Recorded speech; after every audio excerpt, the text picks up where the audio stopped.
गृहमन्त्रीज्यूलाई मेरो एउटा हामी राष्ट्रिय प्रजातन्त्र पार्टीको तर्फबाट एउटा अपिल छ। तराईमा 2 किलो चिनी किन्ने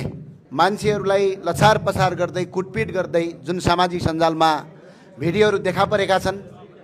जुन तराईका आज बोर्डरको नजिक बसेका दाजुभाइ, नेपाली दाजुभाइ तथा दिदीबहिनीहरूले आज जो दुःख पाएका छन्, यो अहिले नै त्यो काम चाहिँ तत्काल बन्द गरिदिनका लागि अपिल गर्न चाहन्छु। म गृहमन्त्रीलाई के भन्न चाहन्छु भने नेपाल सरकारलाई र अनि गृहमन्त्रीज्यू ती नागरिक हुन् जसले पटक पटक यो नेपालको सीमामा बिना हात हतियारका सुरक्षाकर्मी भएर आज देशको सीमा जोगाइरहेका छन्। आज सामान्य घरमा